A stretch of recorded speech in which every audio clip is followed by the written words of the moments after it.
Първо искам да обсъдим темата, нали, за коледния филм, който мислех да е сериал, както казах в едно от предишните интервюта, ако не се лъжа, което няма в YouTube, което не знам защо даже не е в YouTube.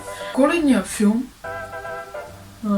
който, нали, се казва The Gift, мислехме да е сериал, но по-скоро ние ще го направим цял филм, защото ако е сериал, ще трябва да има повече обработка, повече излишен труд, защото може да го направим на филм, нали, всичкото на едно, както трябва, докато ако го направим на сериал, един епизод ще... Изморих се.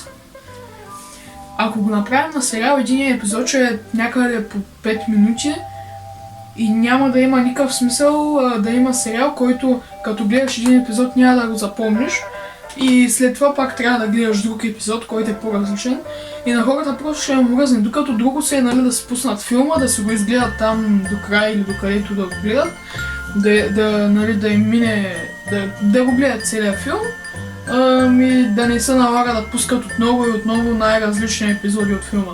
Затова сериала е просто, смисълто пак и за филма се полага този труд, обаче едно е труда за сериал, друго е труда за филм, защото за сериала трябва повече обработка, трябва по-различно е в сериала, отколкото във филма. Филма се прави по-лесно от сериала, затова решихме да го направим на филм, нали, на едно и без това, нали, го снимахме на едно, затова, че е по-добре да е филм.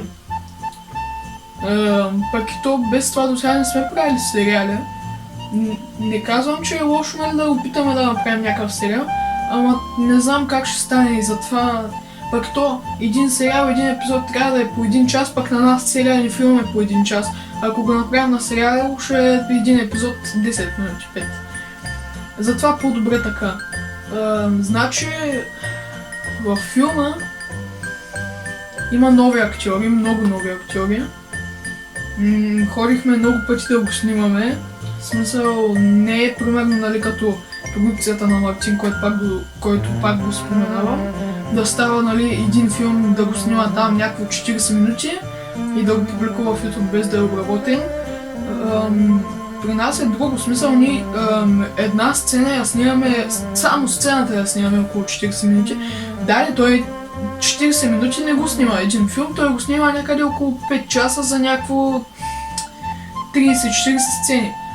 И това, колкото говори, нали, добре, че успява да ги направи тези сцени за толкова малко и бързо време, толкова говори и зле, защото когато ги прави по-кратко и по-бързо, те не стават толкова хубави сцените, колкото трябва и нужната обработка, която прави, защото той като снима филма, веднага на същия ден го публикува.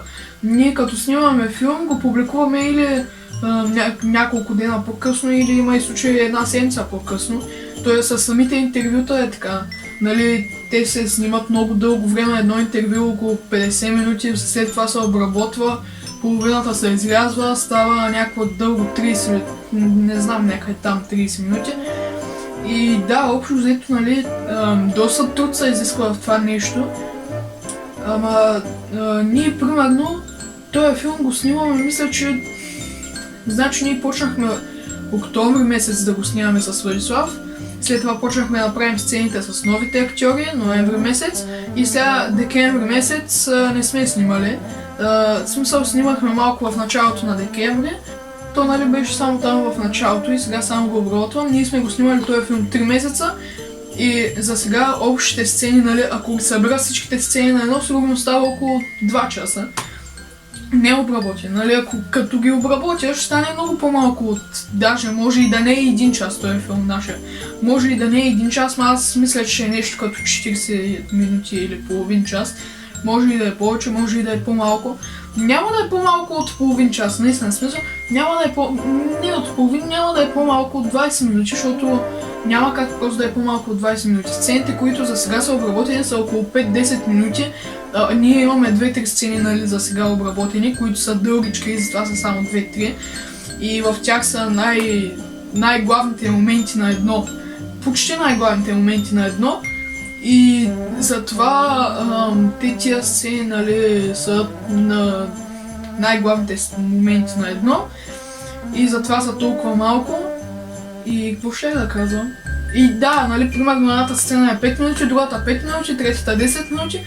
И те за сега обработените сцени, които са малко, са около 20 минути, тъй че има още много, наистина много сцени, които не съм обработил. А те са главно, нали, сцените с пранковете.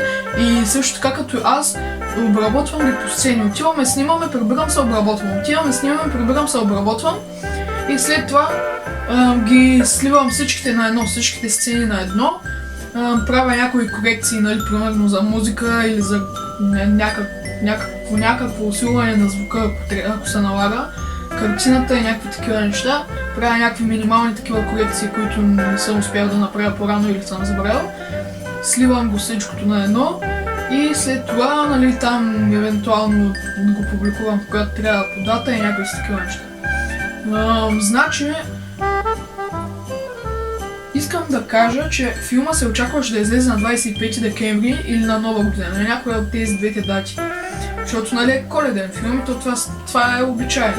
Обаче искам да променя датата. Филмът ще излезе някъде около 19 декември или 18 декември. Ама да, по-късно от 19 декември може и да не е. Нали, ако има някаква промяна, ще обявя, най-вероятно в някакъв шорт или нещо такова. Или пак няма смисъл, нали, да правя цяло интервю. Има някои интервюта, които не са качени в YouTube и не знам кога ще качат. Да, смисъл, това е кратко интервю, наистина. Това е всичко, което искам да кажа.